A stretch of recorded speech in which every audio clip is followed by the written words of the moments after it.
over there, which have a presentation to show you. Stock option plan. For stock option plan, yes. So the two announcements are this. First, we have published on the website Webmaster. Where is the Webmaster? Webmaster. Where did we publish the book and the battle report assignments? Where are they published? In the Teacher's Corner and also in the download area. Okay, so in the Teacher's Corner and in the download area, you should find the instructions for the battle reports and for the book proposals, okay? So please read them, understand them, and today at around 10, we will publish a poll for you to subscribe or not to the book assignment. But do you have more details on this, or are you just presenting the stock option? Okay, so if in a GIST, it works like this. If 75% of the attending students want to take the book exam, they can take the book exam. All the remaining 25% are free to do whatever they wish, okay? So any of you can take the book exam, and if we reach a threshold of 75%, then we do it. If we don't reach it, you go for the standard exam, all right? But if you go to the website, you have all the details. The poll will be published, and the link will be advertised through Telegram. You will have one vote only. You will be able to vote only if you are Studenti UniTN account, and we will check for the votes against the attending students list, which means that if you cheat and you ask somebody to vote for one option or the other, it's not going to work, because we will check, we will invalidate. Okay. We will invalidate any votes. Matteo, can you please mute the microphone? No, wait, Lorenzo, people that do the book, they have to give their name and last name and student number, huh? Yeah, not sure. just a poll, okay? Yeah, sure. But it's also checked against the email, that's the point. So yeah, this is how it works. So we will check that you are actually there in the list, okay?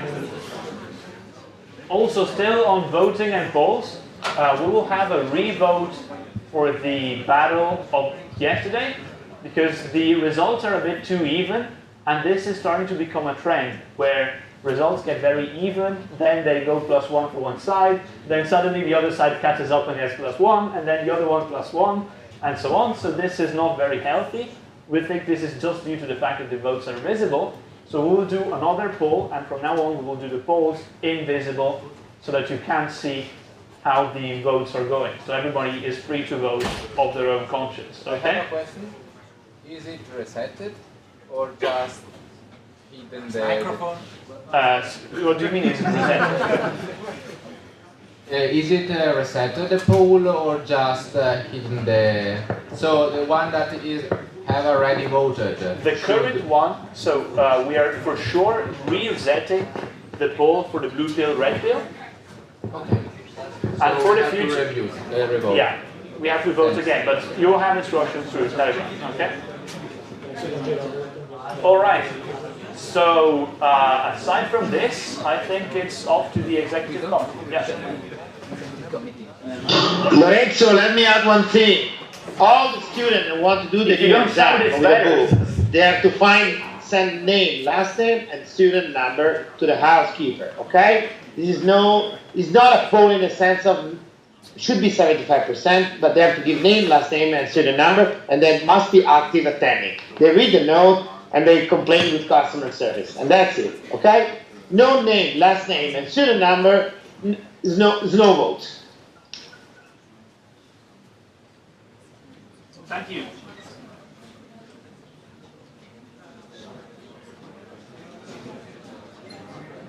Okay, so we're here to explain how the executive team, executive committee, whatever, actually works, okay? Because there seems to be a bit of confusion about it lately, so we want to explain every single role that is currently, because there have been added like a lot of them, and to explain what they do and what they do every week, pretty much. So we will start from the critical minds, which you all know probably, it was the first role we assigned pretty much. And there are 6 people, and they each week have to take part of your battle preparations every single week for every single group. So they have to provide materials and provide arguments for the battles. So every week they have to be here in Povo to look after you pretty much. So they spend a lot of time on that. So they have to have every single team every single week. And they work with just by themselves. They don't cooperate with others. They work by themselves with the teams, so with you. Next we have the note keepers. You know them, they're more straightforward. They write the notes of the class and then publish them on the website. So they have to cooperate with the webmaster. And we have 4 different styles: the diagrams, the paper, recordings, and LaTeX. You know these, they're all on the website. They do this every single lesson. And they also publish now the questionnaire. You've seen it last time. We've been extracted the winners. They also do that every week now. After the note keepers, we have the seekers. You know them well too. Every week they do their blog to provide you with information about the next battle, to be prepared on the topics, and to give you points with the questionnaire, the same as the note keepers. They have to work with the webmaster because he has to publish these blogs, and has to manage their comments, their tweets, and everything, the results. And also they cooperate with the press manager, but I will say that afterwards. Then there is the housekeeper, who has to, to manage your attendance, to manage all logistics, to check whether the projector works or not before we get here. He checks whether or not we have to change the schedule, where to put the battle preparations, if there are some changes on those. Every single thing goes to the housekeeper. He's pretty much the team leader. He's pretty much the CEO, pretty much. So everything that happens has to happen through him. We have to tell him first, pretty much. And if he can't solve it, he goes to Matteo, I think. Right? Yes. Then he has to cooperate pretty much with every single role we have, every single guy. Then we have the pollster, who creates the polls. You've seen them on the website, and then collects the results. Every week he does one to check how the battles change your ideas on certain topics, and sometimes he adds some more. You've seen like the Trump versus Clinton one. So every week he has to do this. Every single week he adds polls and extra polls sometimes. Then there is the customer service, which probably you've sent emails to. He has to send him emails for the problems in the class, and he tries to solve them. If he can't solve them, he asks to Matteo, to the professor. So, and that's it. He pretty much has to cooperate with all of you, not us. Then there is the webmaster, who has to cooperate with every single role, and he's tasked with managing the website. He created the website. He's always asked for new features, to edit more features, to show comments, hide comments. It's a mess. He's always there. He always has to work on it. He wastes a lot of time on it, and that's it. That's all he does, but it's a lot. And then there is a press manager, which we are, and we are tasked with doing that. The press review we see every week. We publish the article on the blog, and we add the 2 questions for the Seekers blog. So he finds the articles each week, and I present them to the class afterwards. We build the questions together, and then we give them to the Seekers. Then there is the Blackboard manager, another new addition, whose role is to have notes written in real time during the lessons, and to collect all the questions people have, and then publish them on the website pretty much. Everything in real time. So he uses Google Docs for that. You've seen them. He always sends emails for that. Then there is the microphone / question managers. The microphone manager was there, who gave you this microphone. Gives you the microphone when you need to talk. Simple. Then the question managers will give you the post-its or random rows, so that you can write your question instead of talking about it, right? Then we have the video / photographers. They publish their videos and photographs on the website. You've seen them, these two. They publish everything. They need to keep everything, to record everything, like the camera is there right now. So that's what they do. So they have to upload everything each time. And the last addition is the advertiser. You've seen it yesterday. All the posters on the walls. The advertiser did them. He has to draw those things and then try and advertise the course somehow. It's pretty new, so that's what he does right now. We have to decide a bit more what his role is going to be. So this should be all the roles we currently have. Now I hope that you understand how many roles there are right now. You can add the new ones. Just send us an email. You can still be added to the team. And what does it mean to be on the team? Because the professor added this stock option plan lately, and he published it on the website, to change how we get our marks. So pretty much our mark depends on your marks. But our mark is exactly the average of the attending students plus 5. We get to not do the exam, so we don't do the exam, but our marks depend on you, and we have to work every week to do this stuff. So pretty much we are taking a gamble here. We are trying to make you active, to do the quizzes, the polls, the everything, so that we annoy you with all this stuff, so that you get marks, so that we get marks. Okay?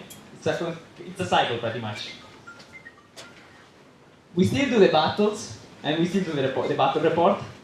And if you decide to do the book chapter, we have to review them before you publish them. Okay? So before you give them to the professor, we have to check with the valuing groups and stuff, and we have to check whether or not they're good, and if we tell you what to modify. Okay? Any questions about this? About the stock option plan? Everything's fine? So it also includes another thing, because we have to decide to... Just connecting myself again. Okay. Okay, here I am, sorry. Did you say the housekeeper, Lorenzo? What? The housekeeper role? Yes, it was presented. Yes. Okay. Present everyone. I hope. And then there is the I have to say talk about the KPIs here. So there is another thing about the stock option plan. We have to self-evaluate. So we have to have a means to say whether or not we are doing well or not. And these are the KPIs, the key performance indicators. We have to provide 3 for each role. We build them ourselves. For example, for the press managers, it's the number of views on the article, the number of clicks on the links, and the ability to do this press review every week. So if these numbers are healthy, that means you are doing a good job, that you're getting, that you're active, that you're following everything. And so that means you are doing a good job, you're doing a good job, and you all get higher marks, okay? This is what the KPIs are for, to manage this whole system. So the higher the KPIs, the better the performance of the class. That's it. And this is pretty much everything. If you have any questions about this, the executive team roles, if you have new roles to add, nothing? And that's it. That's everything. Okay, so just to, because I'm hearing and seeing lots of perplexed faces, first of all, thank you.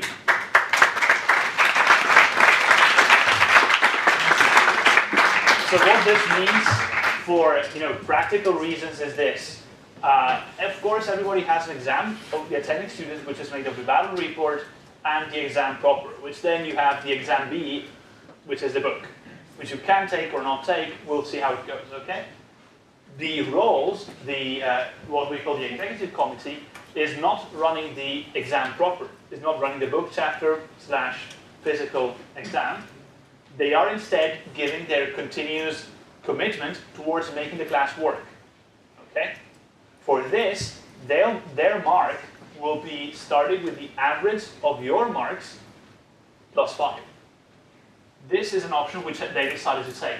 They could decide to whether go for this option or just make their own exam and then get the increase which we've talked about, which was up to 8 points. But they decided to go with this option. Okay?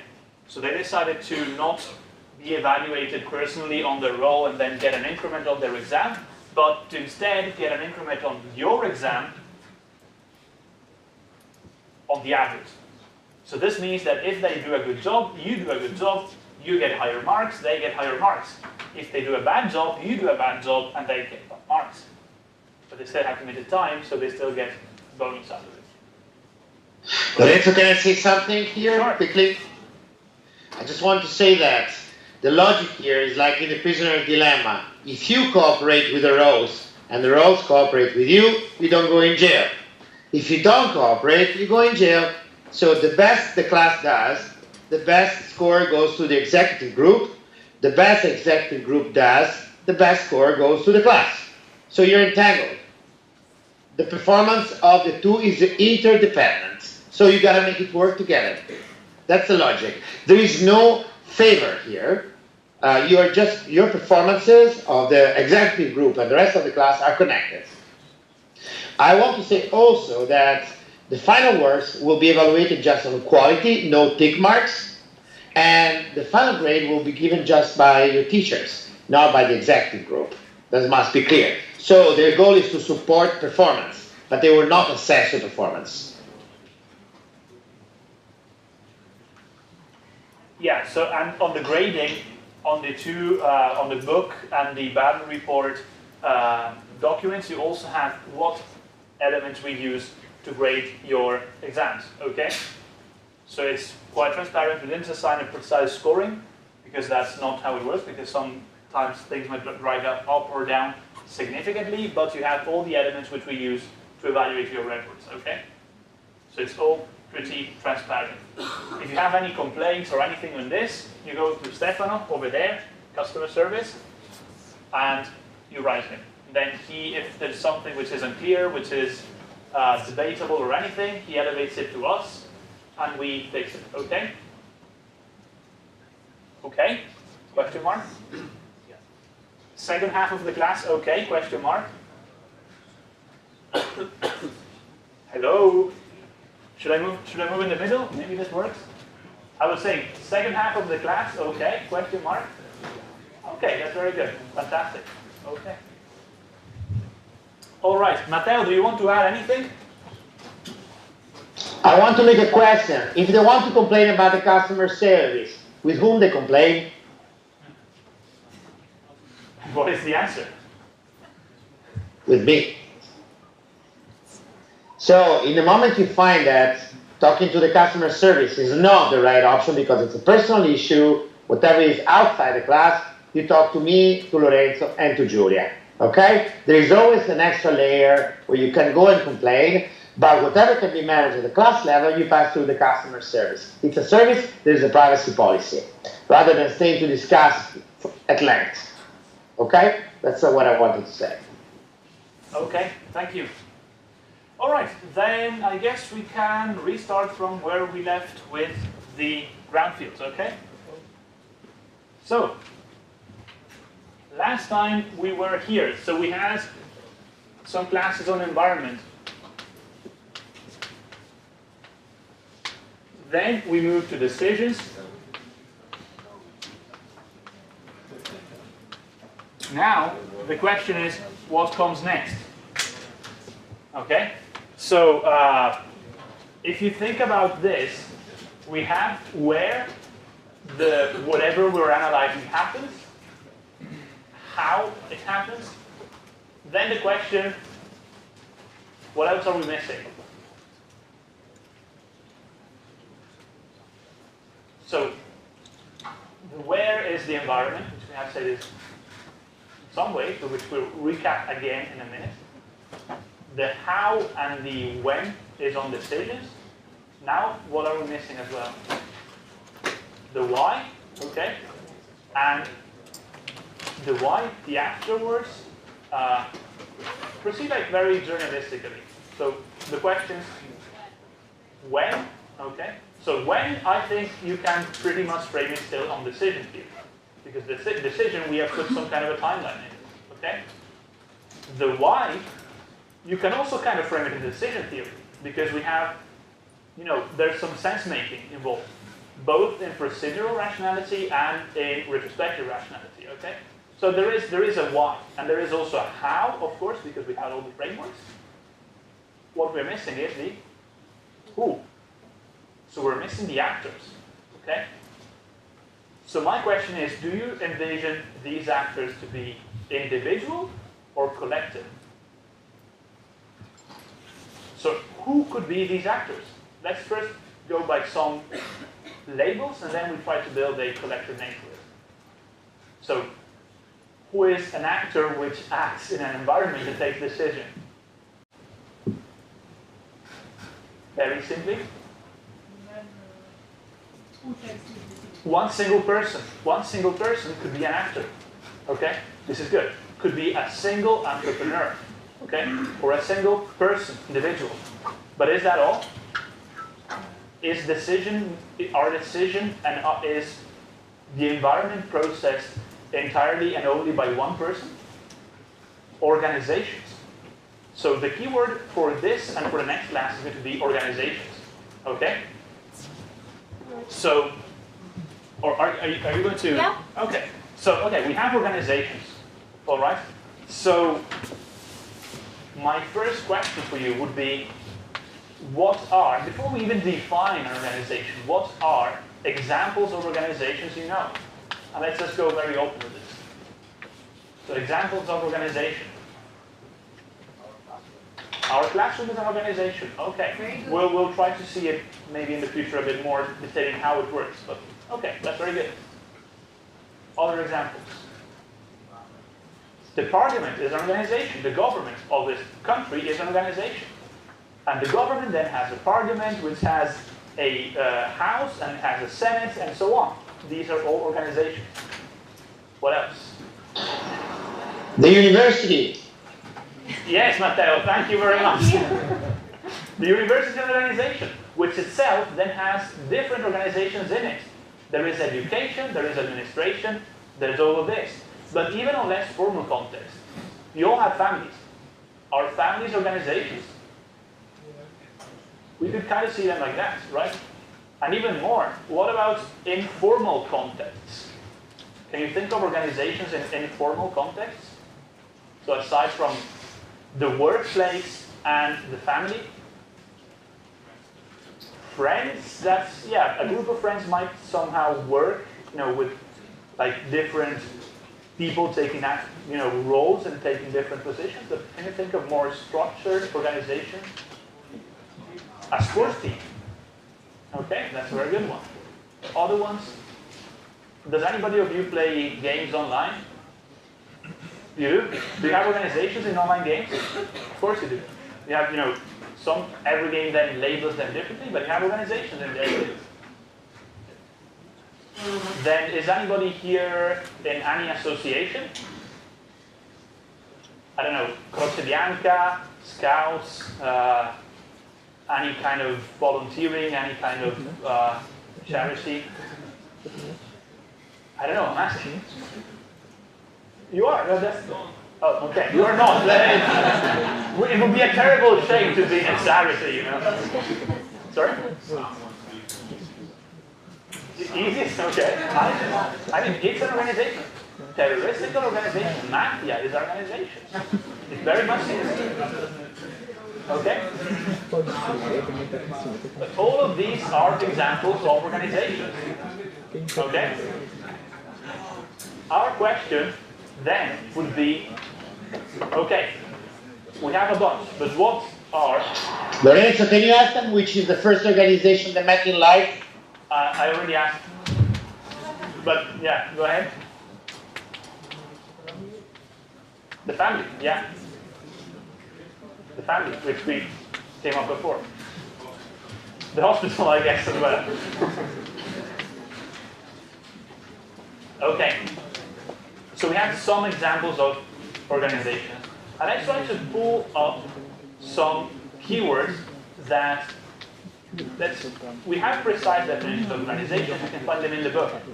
It's chapter 8, if I'm not mistaken. So organizations in an outside environment. It's in the book. But let's try to find some keywords that define organizations, okay? What do you think these could be? Sorry? Hierarchy, okay? Hierarchy could be a keyword in organizations. You just pull some keywords just there. Hierarchy, okay? So there are levels. There are people which respond to other people and which have responsibility over others, okay? What else? Sorry? Roles?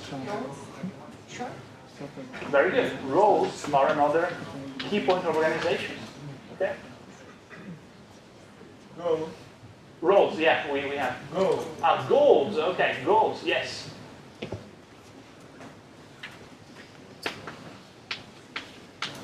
What else? Subordination. subordination, I guess this works kind of with hierarchy, doesn't it? So it's good, but let's delegation and subordination, let's keep them in hierarchy, okay? But that's a good observation. I think there should be also people, right? Sorry? People. People, yes, people. People is a key point of the organizations. You can't have organizations without having people in some sort of a structure, okay? Sorry? Rules. So less rules and procedures, maybe, okay? That could be a way. Corruption. Of course, with rules comes way to circumvent the rules. You know, corruption is a part of what goes around the rules, if you want. Okay, that's good. Cooperation. So let's try to put it like this. Let's try to think of it like this. What is the input to our organization and what is the output? Okay? Very informally. Do you have any ideas of what this flow could be?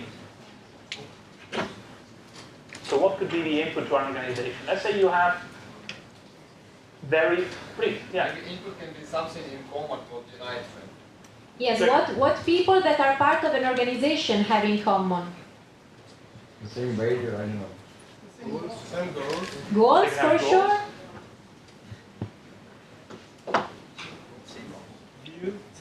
Views, visions. An organization is also built on vision. If you don't have vision in an organization, it doesn't work that well, okay?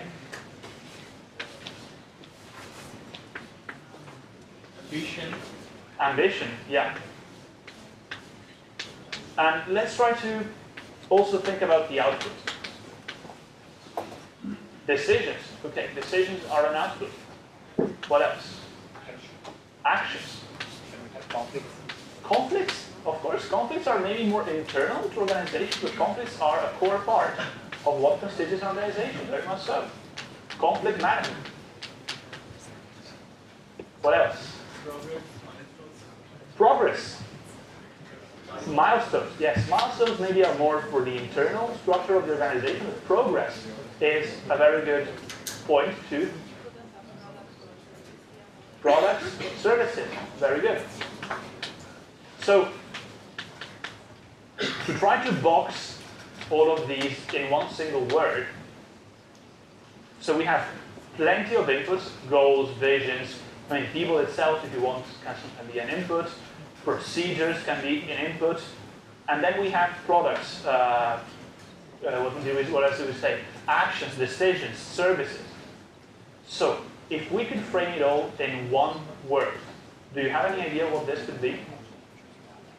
Organizations, yes, that's the important. But I'll try to give you this word, and then we build it from on the top of here. Knowledge. Okay? Organizations process knowledge. They take some knowledge in, and they give some knowledge out. And what happens in the middle, all the shuffling and the twirling, is what we are analyzing now. Okay? It's some processing, yeah. So, the mapping there goes like this.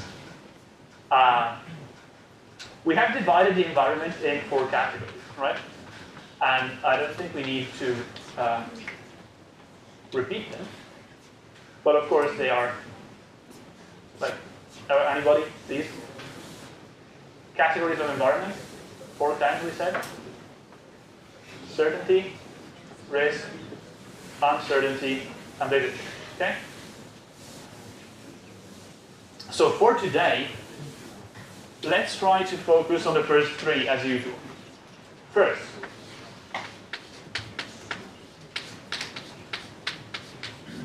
how does, so certainty and risk, we've seen before, go together in decisions, okay?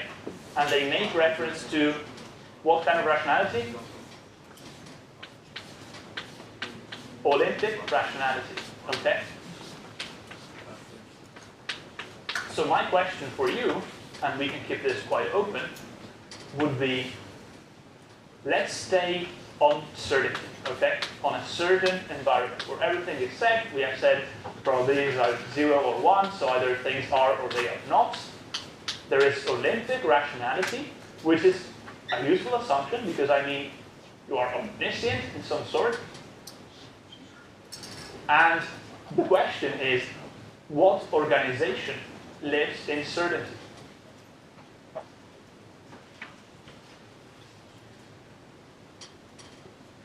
So if everything is already there, that's one option. No organization. Why do you think no organization? Can we get a microphone to the gentleman here? Thank you.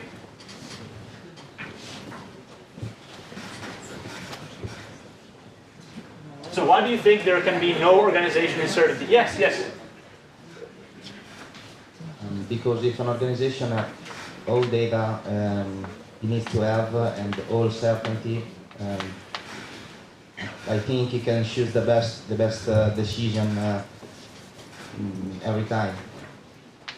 Very good. So it's good. It's like this. If we, yeah, please. Maybe it's not like this because maybe even if you have all certainties, maybe you are the only one that does these things. Maybe not today because there are many people and there is many competition, but I think in a different environment, maybe in the past, there were less people, and for example, I do this because I like this, he does that, and even if it's certain, I can have an organization anyway. So what you're saying is that even in a certain environment, there is enough variability to afford the need for organizations. Yes, because maybe I build this pen, I'm 100% sure that you will buy it, but I need time to build this pen, I need effort and so on, and maybe I do it, you don't because you don't have time, so in a certain environment I sell pens, I don't know. It could be, it could very well be. But my question for you is this. If selling pens is profitable, okay, we are in a certain environment. I know you make €1 per pen you sell, okay? Why shouldn't I try to compete with you? Maybe because you do something else. But why can't I also make pens? Because you don't have all the time in the world. Okay, so this is, you don't have all the time is what defines what kind of environment? This is uncertainty. So what you are saying is, even in what we can't even imagine a certain environment. That's correct, because you said, let's say we are in a certain environment.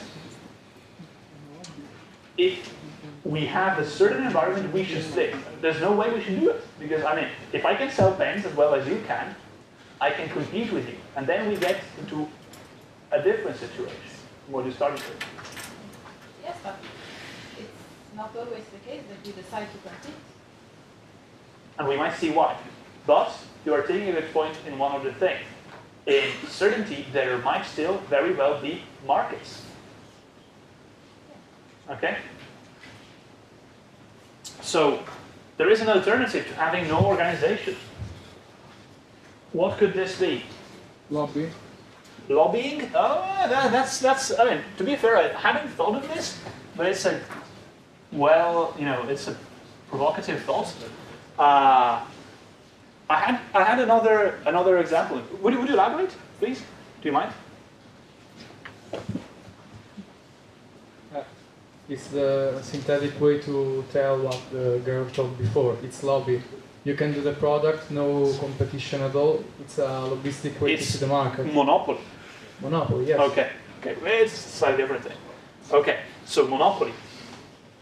Can you think of organizations in history, or big organizations, big examples in history of this kind of vertical approach, aside from monopolies as in, I don't know, somebody happened to have a monopoly over something for reasons, okay? In recent history, can you think of any of these? A monopolistic organization or something? An attempt to make an organization which is based on certainty, on some Olympic actor that has everything laid out in front of it. economical deals for sources or? If you make a deal, okay, you're trying to manage this level of uncertainty and ambiguity, as we were discussing before. The process of deal making is more on the uncertainty and ambiguity side, more than on the certainty side. Well, even if it comes from somebody else, I'm very much welcome. And I would please like you not to talk too much, okay? What big organization can you think about that had this sort of attempt to use Olympic rationality to control everything? Communism, yes. Soviet planning, okay? Could you try to explain somebody, or is somebody willing to explain a bit how Soviet planning worked? I don't want to ask people explicitly from that part of the world, but because I know there are some. But if somebody wants to, try to explain a bit, we'll try to. Anybody?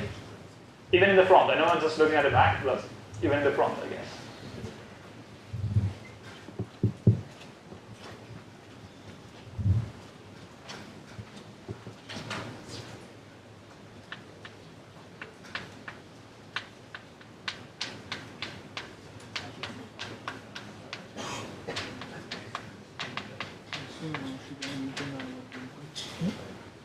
I call it architectural plan when I think it works. Would you mind?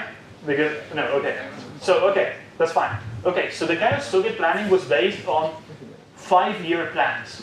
Okay? So everything was planned in 5 years time spans.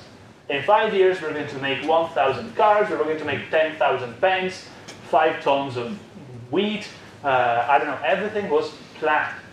Planned with an assumption of Olympic rationality. Okay? With the idea that we can indeed schedule everything. We can schedule up to the single penny. Did this work? Yes, Not really. beginning. Not really. So in some way, but not really. But do you think we still see residues of this in the world that we are in today?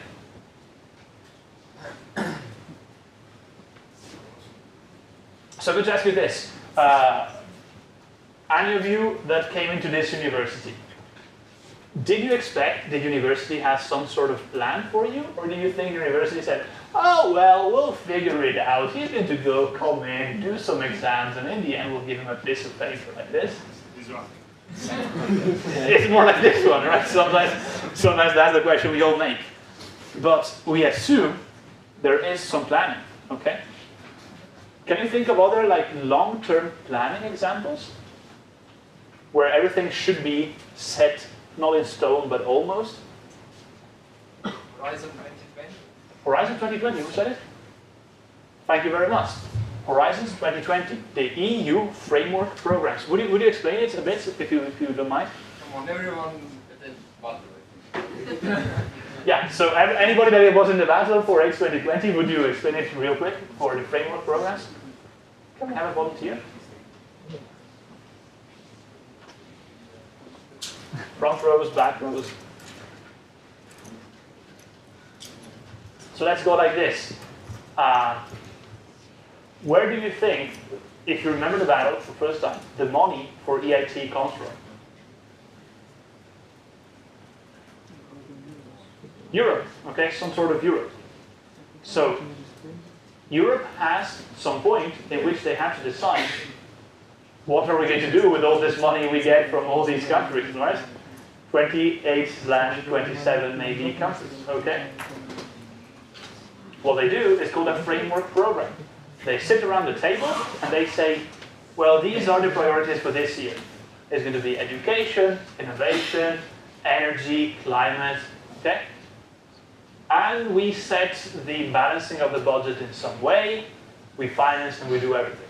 So there is some residuate form of this long-term scheduling, okay? So this is for certainty. Another example from the last battle, who was taking decisions in metrics? Who?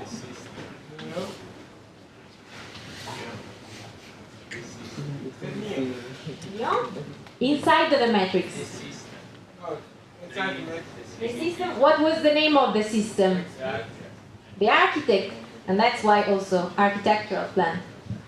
So the system itself takes a decision, which is some sort of analytic after. Yeah, okay, that's good.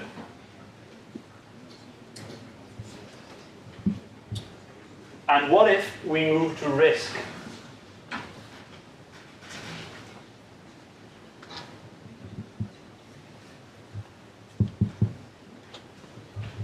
So, what did change from certainty to risk?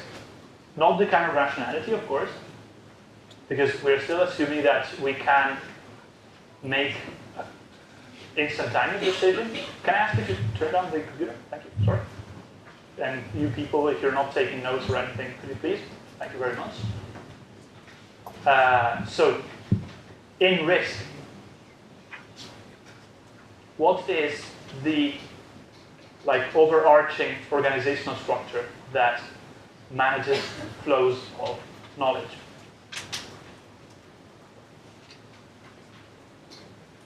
Risk is the realm of classic economics. So what is the big structure in classic economics? The market. How do you, can you get a microphone? Do you mind helping me a bit? How do you think the market could be a big model for risky organizations?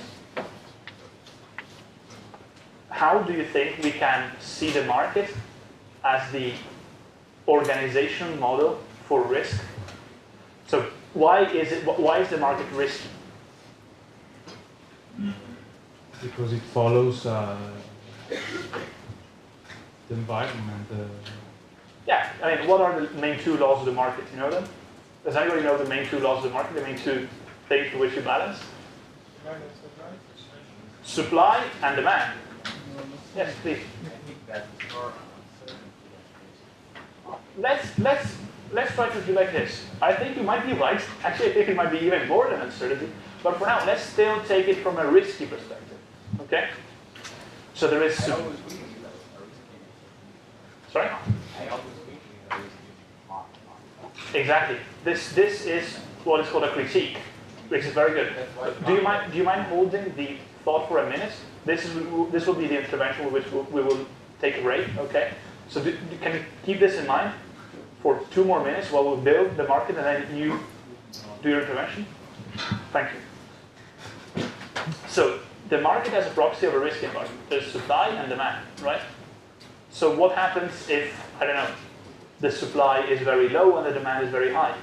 The price gets higher. Of course, yeah. So price gets higher like this. If it is tilted the other way around, it gets lower. So the market is based on the simple concept that I buy low and I sell high. That's it. Good result. So this is the open market system proposed by Friedrich Hayek, one of the fathers of classical economics. Okay? But the question then becomes, how? So is it as easy as this? The problem is predicting it. Sorry? The problem is predicting. The problem is predicting the market. So can we get the microphone to the folk over here? Thank you. Could you repeat the observation to everyone? I think that the market is more like uncertainty than risk, and maybe it's ambiguity, because I even know if happens something that I can control and can know about. For example, some scandals. So let's take it step by step. Why do you think it's more uncertainty than risk? Because I can say that I have a 50% of probability that the action will grow or decrease. Okay, not only that. If it is uncertainty, you have to search. So how do you frame this in terms of search? Yes, I can search, but I will not be sure that my information is exactly right or is exactly that. Okay, and my question then is, what, you can say this, I agree with this, but the question is, what would happen if the market was indeed a risky environment? I always win, because I can say that my and my probability is 50%, and so you say, okay, this is a good way to put my money, and so with logic I can always win. If everyone, this relates to game theory, okay? And this relates to something which what Matteo was hinting before, the prisoner's dilemma, which I think we'll have a lecture about in a bit. But if everybody is a rational actor, everybody makes the best bet. Guess what? In a market, can win one person, two person, not all the person. Someone has to lose because the money are in that number. But can you see if everybody has Olympic rationality, can they lose? No. No, which means this is not a good enough model. No, it's not a market. It's an ideal market, but it is one which cannot be put into practice. Because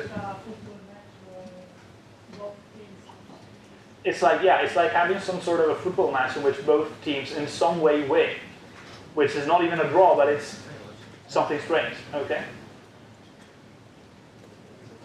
So let's do like this. What time is it now? 5 to... Okay. So let's just go on a bit more. So, you say, there is the assumption which, this might be uncertain, but there's even more. Which was what you were saying? I say that could be ambiguous because, for example, I can know if one day there will be a scandal, and so all my ideas made by experience and uncertainty placed could be always wrong because I can't know everything. I can't know that maybe it could be some scandal or some other things that I have not considered in my plan. So regardless of search, there might still happen these events for which things might change. You will not finish to search. What happens if, a friend of mine just told me just yesterday that we had a massive power outage about 10 years ago in Italy because total blackout for half of the country, because somebody called the power plant which was giving us the power, nuclear power plant in France, and they tell them, well, yeah, we are doing quite fine. Actually, I think you can cut 10 kilowatts or megawatts or whatever from our grid. And they cut 100. They cut 100, everything went down. If this was a market, this would have caused a market crash. If a tsunami hits the coast of Japan and its, power plants blow up, suddenly the prices of energy are higher. That's why we can't model everything. That's why we can't model everything, and that's why the market is good as a good proxy for risk. But there is a bit more. What is this more? We'll see it after the break. 5 minutes, 10 minutes. Please go.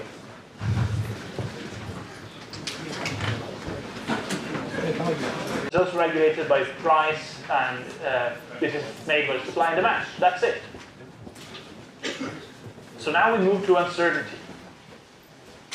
So in uncertainty, the decision making, we have said, is bounded, procedural. Okay? So it's made by iterations, it's made by having a routine. So what kind, of course, of organizations live or interact with uncertain environments? For example, the university. Do you see it as a market or do you see it as something else? How is a university structured?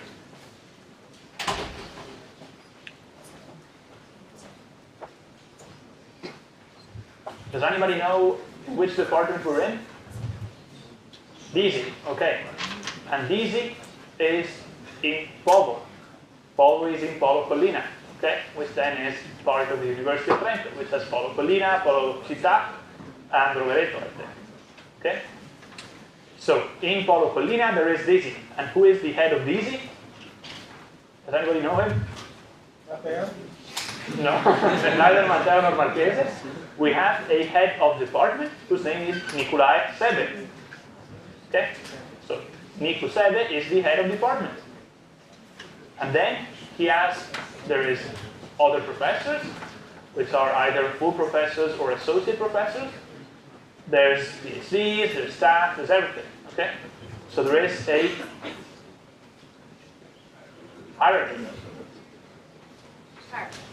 So this hierarchy is a procedure in the organization. So, is there just professors in the university, or is there also somebody else? And students, of course, is this just the education pipeline, or is this something else? There's the administration, and there's plenty of administration in the university, right? And who is the head of the administration? Sorry? The rector? The rector is the head of the entire university. So it's, let's say, even above Paulo Collina, so it's at the very top. Aside with probably the head of administration. The head of administration here is Mirella Collini, over there. So you have Nico Sebe and Mirella Collini, the head of department and the head of administration. And they both are, in theory, and from an organizational point of view, equal. But then, what is the priority of the university? Is it on the administration or is it on the education? Right, so there is actually sort of a shift. So,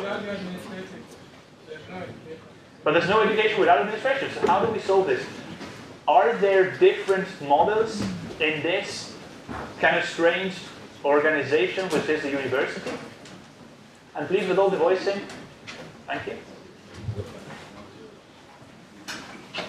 So what can we see? Can we see some like vertical elements and some transversal elements in the university or in any organization? I don't know, let's not take university, let's take Fiat. Okay? No, FCA. Sorry? FCA. SCA? Is it SCA? FCA. Fiat Chrysler Associates. Okay?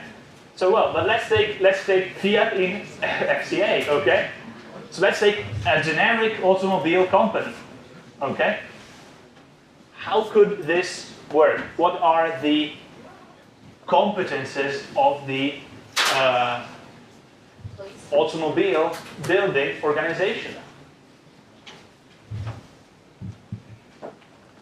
So we had some keywords before. Goals. What is the goal of the automobile making organization? Sell cars. Sell cars. Sell cars. Make and sell cars. And even this, there's two things already. Make cars and sell cars. Okay? So there are, in the organizations, there's a number of, there is making cars and there is selling cars. What could you call these? Market. Marketing. Marketing. Okay. So there is some marketing, there is some production, there is some development maybe as well. How do you call these? Modules, okay. More specific to organizations, maybe? Sectors?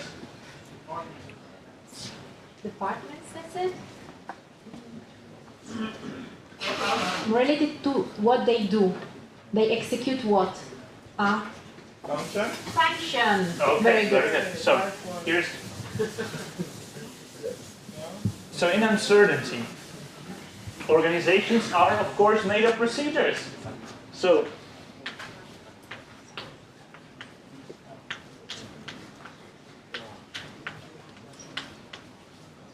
there might be functional organizations.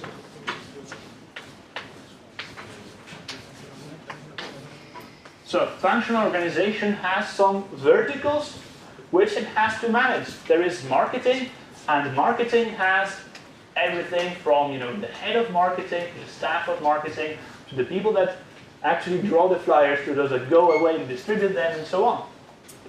There is somebody that pays the bills for the marketing and everything. So these are functions. These are, let's say, verticals. But what happens if at some point we have a project in the organization? What happens if Boeing decides to go for a new rocket? Is this a function of the organization? If they want to make a new rocket, So we said it like this. There is the organization, and there's functions.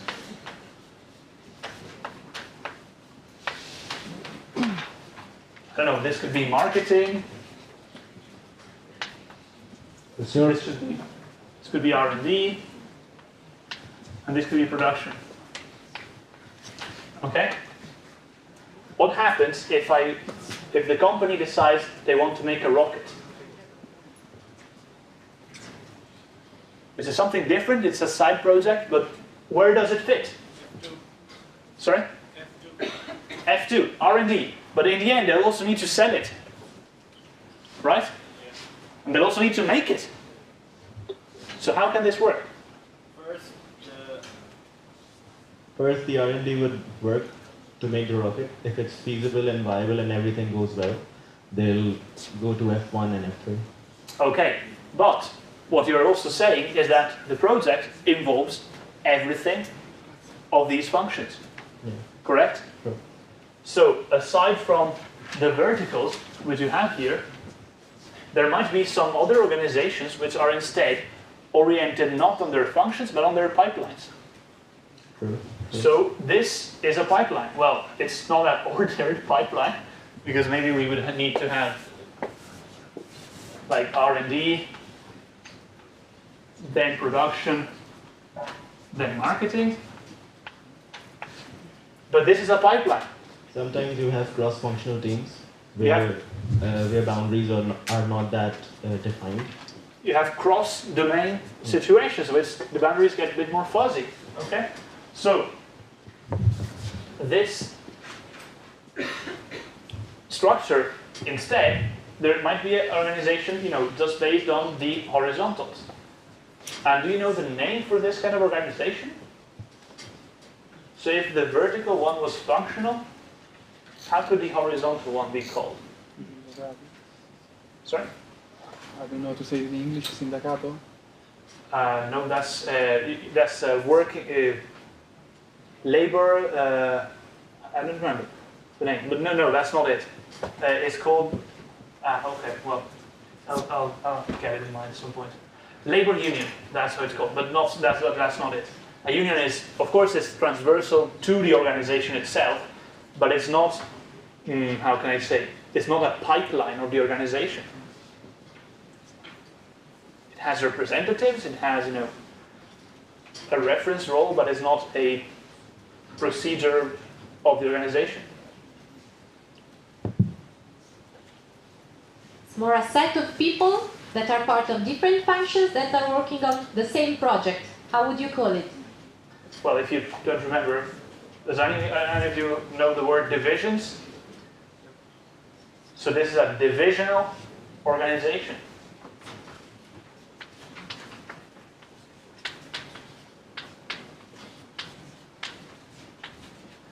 Okay, so I put big day, well, I could put color, which I guess could work as well.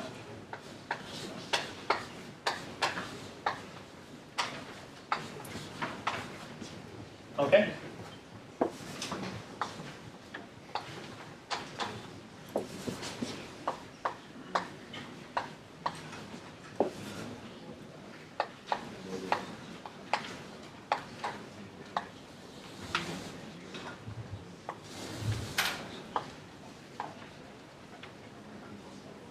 Divisions.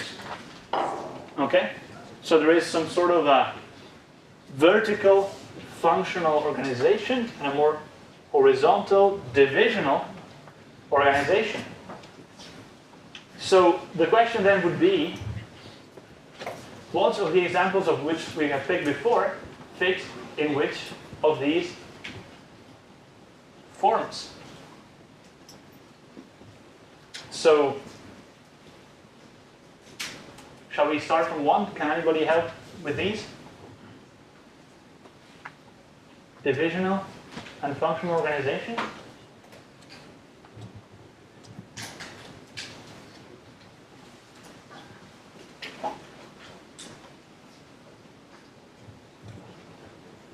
So, I don't know, from a sports club? Can we see it as functional? Or can we see it as divisional? Can we see it as something even simpler? So first, sports club. Is it some sort of this sort of organization, or is it something else, even different? Does a sports club have procedures? Is any of you in a sports club first? Any? No? Nobody? This is hardly believable. There might be some, spies or sleeping agents. Anybody? Here we have one. Sports club, okay. What is the question again? The question is, okay, it's a good question. The question is, can we see a sports club as one of these two kinds of organizations? Maybe not. But can we? Yes. Okay, how? Are there people with different roles, with different functions? Of course, you have the administrative, you have the coach, the players, the ball guy, everything. Okay, so how could this be a procedural organization? So you have a coach, I guess. How could you structure your team in a hierarchical way?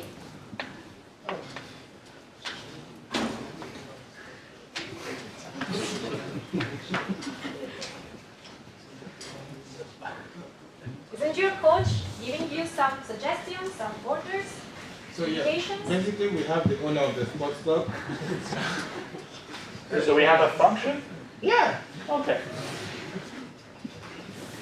So let's build a function. How do you call this function?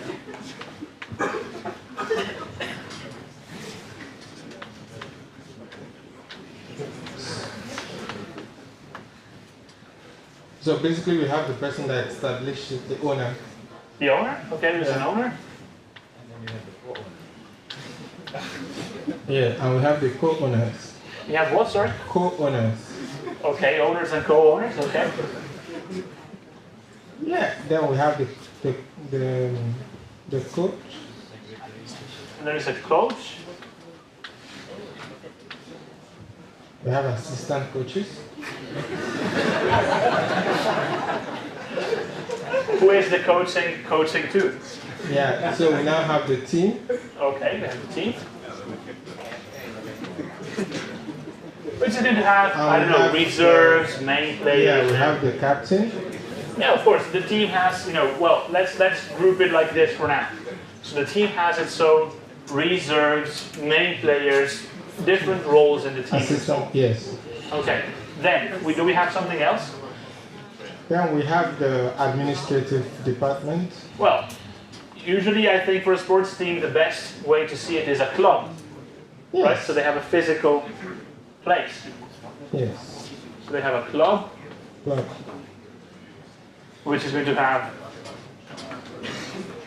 There's the industry that makes the whole jerseys, the balls. He's going to have the club house, let's say, is going to have, well, Clubhouse. it's going to have its manager, its secretary, right? Manager, secretary, Dietitian, dietologist. marketing manager. Yeah, if it's a big one, it might need a marketing manager. That's true. Then we also have publicity, PR. So, PR. For a big club, there might be public relations Yes. with some head Yes. and everything else, right? So this could be a big sports club.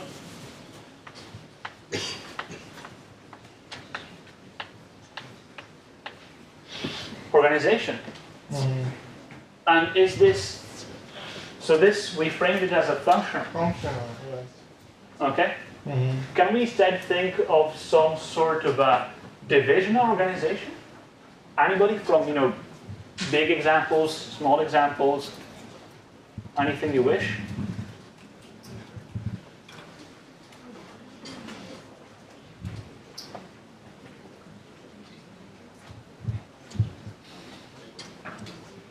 Does anybody here know SpaceX? Yeah. The company of Elon Musk. Who? Sorry, can somebody help me with try to see if we can frame SpaceX, for example, as a sets of horizontals?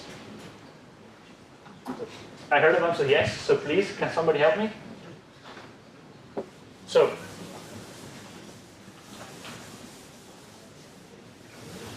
they make rockets for commercial purposes. So there's rockets. And the rockets are going to have, I don't know. Sorry? Who is speaking? Oh, over there. Okay, so there's rockets, for example. Yeah. And rockets, if we see this as a horizontal, not much as a vertical, because, well, first, let's see like this. What could be the divisions of SpaceX? There's one on rockets. What else? Of course, first you have to do the R&D. Before diving into the division itself, let's stay still at a level of finding the divisions, okay? Okay. So the other divisions, okay? For everything that has to be produced or worked on, there is an engineering department. Yes, but still, you're already looking inside the divisions. Because I don't think they make anything other than rockets. Well, if I'm not mistaken, SpaceX also has... Satellites. Sorry? Satellites. Satellites, yeah.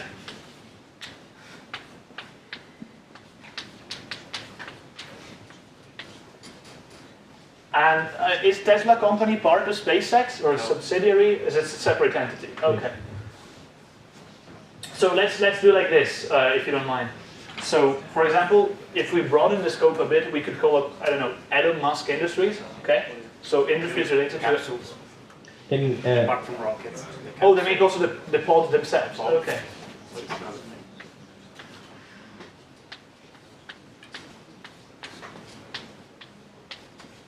Capsules and pods, okay.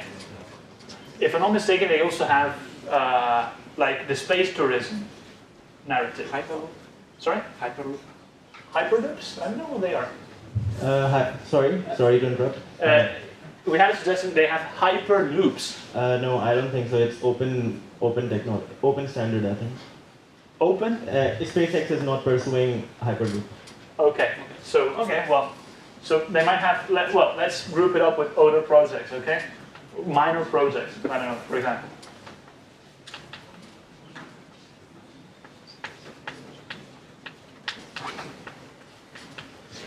But also, if you think at NASA, for example, NASA has the JPL. And the JPL, so I have a friend that works in JPL, and one that works for NASA proper, and they say they have two entirely different, they get their paycheck from two entirely different things. One gets them from JPL, which are contractors, one gets them from NASA, which is the government. So in some ways, these are divisions, okay? So of course, all of these, as the gentleman over there was saying, are going to have their own R&D, for example. Yes. Because, so just go ahead. Now you tell me now, I'll kind of write. Okay, so each of them has their own R&D. Yeah. Once the product is viable for market, they decide the go-to-market strategy. Mm-hmm. That could be marketing and production. But my question is this. Is the people that make the R&D for the rockets the same as those that make the R&D for capsules and pods? Ideally, no, but they can be.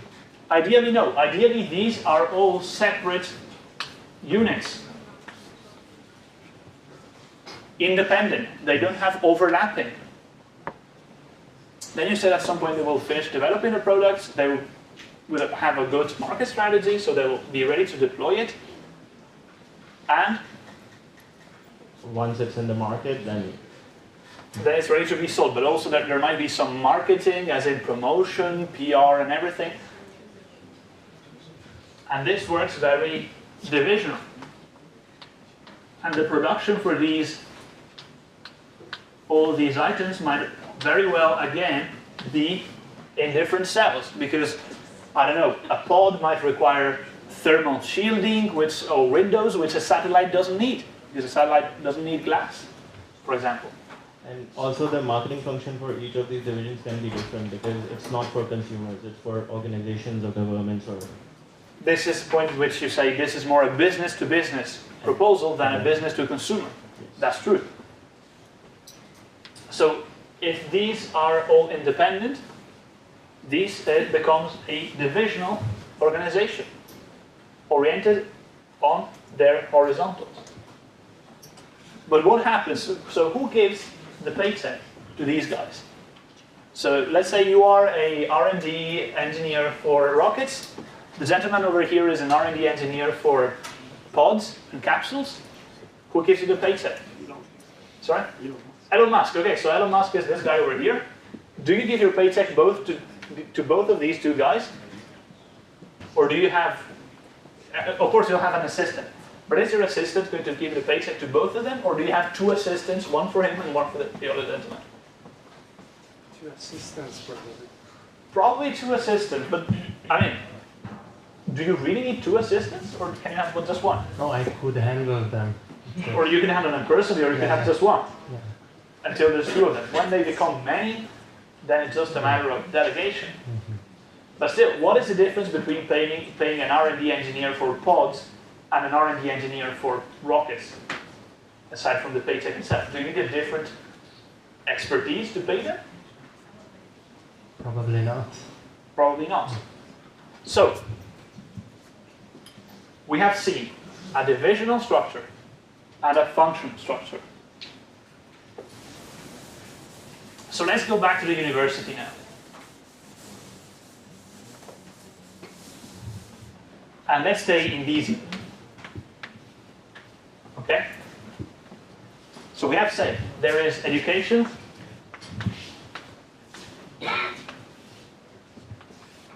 and there is, for example, now administration. Okay? So education has its head,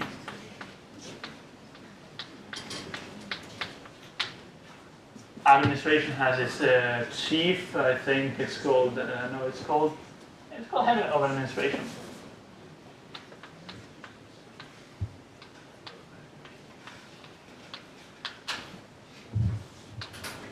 Then you might also have.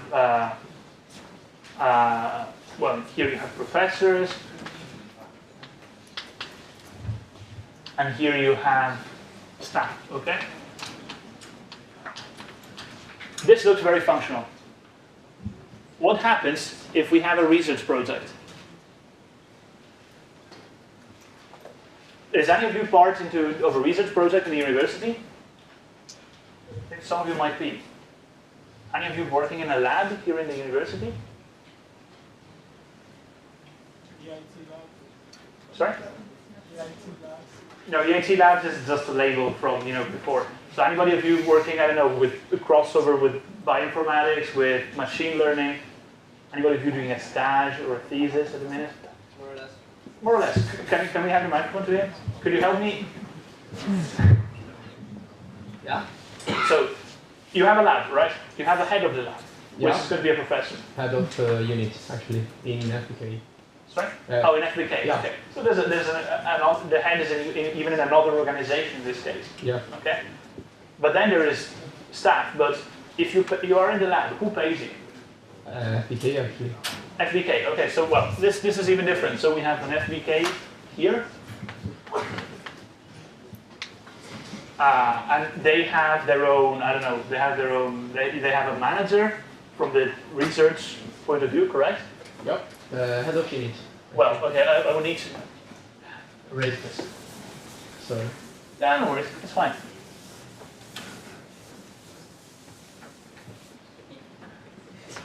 So we have FBK. It's at some point has the head of unit, you said? Mm-hmm. Actually, there is a man in the middle that is the head of line, because there is two lines that works on macro areas, then there is the units that works on specific areas. So let's try to do like this, to simplify a bit. Yeah. We're going to say this. In FBK, you're going to have the research part, Okay. which at some point has the head of unit. Yeah. Is this correct? Fine. Then we have the administrative part, which at some point is going to have the people that pays you the paycheck. What is his role, if you know it? Secretary. Let's call it a secretary, okay? And you are in the education pipeline of the university, correct? Because you're a student.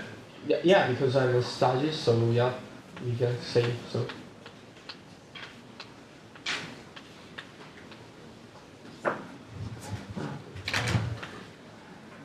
And of course, if they want to make this agreement, you also have a reference. This is separation of products. A student which is stronger with one department is different from the other. In this division, in the this division, we have also mathematics, we have physics, we have engineering, we have some other other degrees. So it's a product diversity. But in this case, do you think lawyers are all the same, or do we have different lawyers for each department? Different lawyers? Same? We have the same, because for some type of functionalities, maybe you don't want to repeat. Imagine if you're a company that sells clothes. I prepare hats, I prepare dresses, and I prepare shoes. Do I want to have a different people that are doing accounting? Do I want to have them different people for each type of hat, each type of dress, each type of shoe? Or maybe the people that are doing accountability, I don't need to diversify them. There are some functions that could be integrated in different divisions, right? Or do I want to pay administrative people for every type of hat I do? Administrative people for every type of dress I do? No, I want to pay just one, but 3, 4 people that are doing this work for all the type of clothes I produce. So in this case, what we want to avoid is the redundancy that this model creates. So we go to a third model, that is the matrix. That is a model in which we are merging together the functional and the product oriented, that is the horizontal models. So in this case, we can have, for example, a project that can be, as we were seeing before, like a new rocket.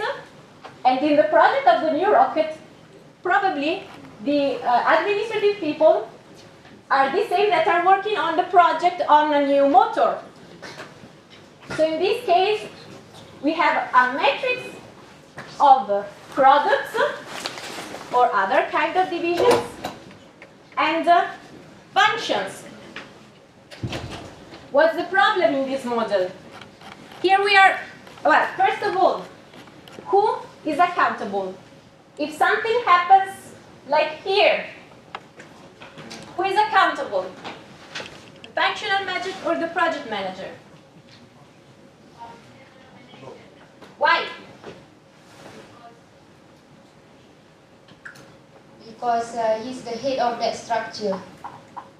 He is the head of the structure, but the structure it's a matrix. So we don't have only this head, but we have also this head. Is there anybody that thinks that the divisional manager should be accountable? Really? I mean, there's no blame in that? Project manager, There's no called in this right case. or wrong answer in this case? So maybe the project manager should be accountable. Is there anybody that thinks this?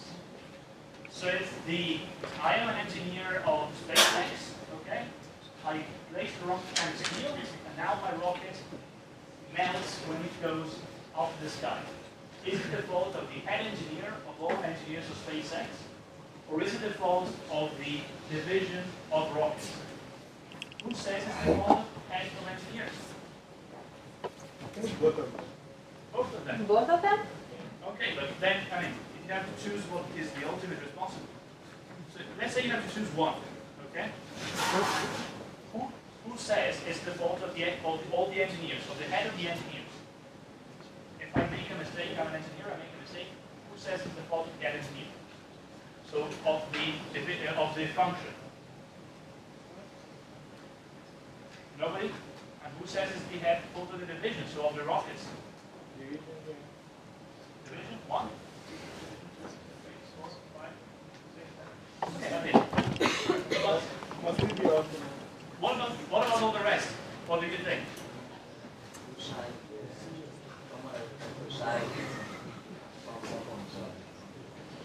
Somebody will sign a piece of paper that states they're accountable. What you're doing is retrospective decision making. So it can answer. Now we have an issue. We go back and we just recover. So this, the responsibility assignment in the matrix model is not clear. If somebody breaks something, we have to come up with a rationale later on to justify it. There is not a clear cost. You can't say it's the engineers, you can't say it's the rockets. Say, SE sign a paper. Somebody will have to put the same. So in this case, we have to choose it. And in one case or the other, we are taking away some responsibilities from one or the other one. So we are actually making a sacrifice. One of the two has to say, okay, I will have less power than the other one. But we have another problem in here. Establishing this hierarchy, have you seen how it's growing, the hierarchy? If you have a problem in the university, do you go to the head of the department to complain? Directly to the head of the department? No? In this case, in this class, you go to the customer service. Then the customer service, if he cannot resolve it alone, he goes to the professor. Then the professor, if it's a very big problem, he goes to the head of the department. So we are actually, the communication has to do some steps before arriving at the right person. Do you like, what do you prefer? Do you prefer an organization in which you go directly to the person that you need? Or do you prefer an organization that is more structured, in which you need to do step by step before reaching the person you need? It's basically the difference between startup and enterprises. Of course. So there are people who don't like this, like me, because you never get things done, or you can go to a startup and do what you want. Basically, I mean, both have positive and negative effects. Yes, but is this, okay, of course, it's very good if we can directly go to the person we need and resolve our problem. But is it applicable in a big organization? No, we need to add some layers of structure. How many layers? Depends on the size of the... Of course. Depends on the number of people that needs to be handled. Because we know that... I don't know, yeah, no. We know that every layer we build on, every structure layer we build means more costs. I need to pay this manager. All these managers that we are adding here, the project manager, the functional manager, then there is a general manager, then in some other organization, those organizations that have a lot of projects, like in here, there is a portfolio manager that is managing all the projects. So we have also to pay in the organization these managers. And also we pay in time, we pay in communication time. If I need to communicate something to the top, I need to pass through all the layers. So this is the second big problem of this type of model. So, to finish this, then we say tau, and we meet the next time for the ability. The question is, okay? The question is this. Who do you think, or rather, do you think there is an optimal solution to designing a matrix? Do you think we can get a solution that says we can have 3 functions, 4 divisions if we have 40 people? Is there? No, maybe there is. But we need to find, in this model, we still are looking at procedural rationality. So if anything is worked out and carried out as a procedure. So there might be a formula, we don't know how good it is, but there might be. As long as there is a procedure, this kind of organization somehow holds. Okay, so before we leave and we move to the ambiguity side for next time, one very important communication is this. We're going to have an extra class to recover some that we are missed. The first one has been scheduled for Thursday, the 1st of December, from 1 to 3. So this is going to be next Thursday, the 1st of December, from 1 to 3. We know there will be overlaps. Unfortunately, since the current schedule is the only one that does not allow overlaps, there's nothing we can do about this. If you have issues, you go to the customer service, who's going to be plenty overloaded this week. But the thing is this. The thing is this. There is one recovery session. You have 6 absences. If you don't want to come and you still have absences, you're fine. If you have a pressing issue which you have to solve, direct it to the customer service. But you have to read through those. There is nothing we can do better than this, because if we say attendance is not mandatory, you will just not show up.